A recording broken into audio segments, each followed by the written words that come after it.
Okay, so I just got back from Portland and I did a wedding up there, and they told me that there was going to be no sound equipment at the venue. So I packed all my own sound equipment. So now I have to clean up this mess.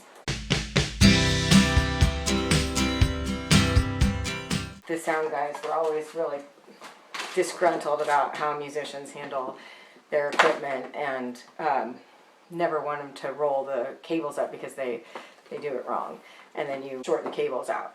So I'm going to show you guys really quick how to not make an ass of yourself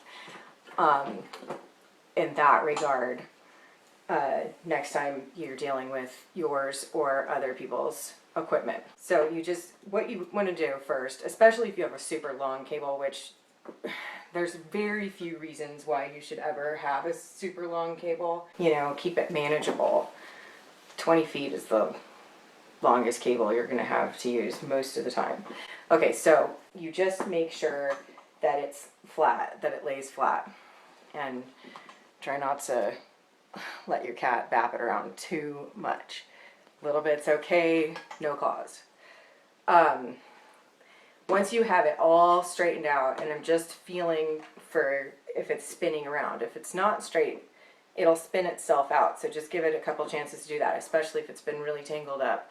You want to do that step more. If your cords are already trained because you've been rolling them properly, or because they're new, which actually a lot of new cords aren't already trained, but anyway, then you don't have to do that step more than once, twice if it's super long and you've got rolls on both ends.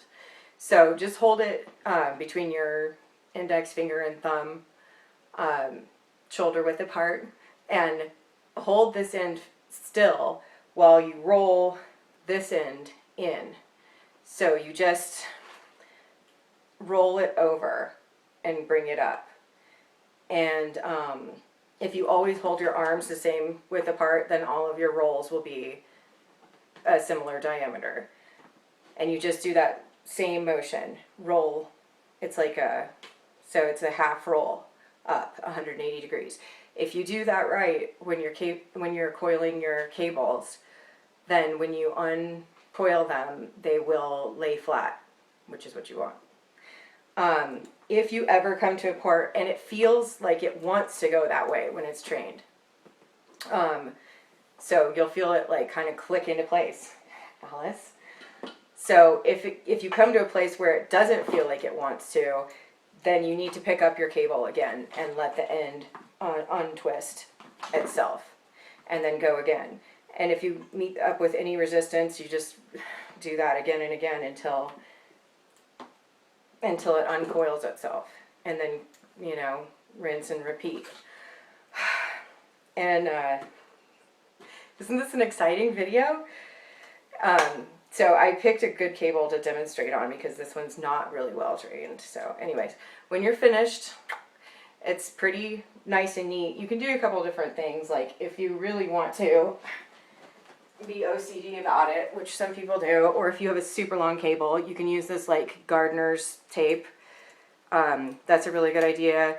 Or I don't like using twist ties because you can really, you know, bear down on them. They could be sharp and they could damage your cables. So I don't do that.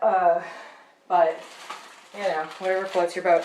The best thing to do, though, besides all of that, is a freezer bag. And you just plop it in there, and so it lays flat. It can't get tangled up with your other cables. It's pretty compact. Squeeze the air out of it, whatever, and you can literally just stand it up in a drawer or a cart, whatever, a box. I sleep in a drawer. Okay, so if you liked that video, please subscribe to my channel and help me out, because I'm building my YouTube channel. I'm building my Patreon, and I'm trying to budget an album. No, I am budgeting an album. Do or do not do. There is no try. Okay. Tell him, Pecos. Ready? He won't do it. He's not going to do it. not do.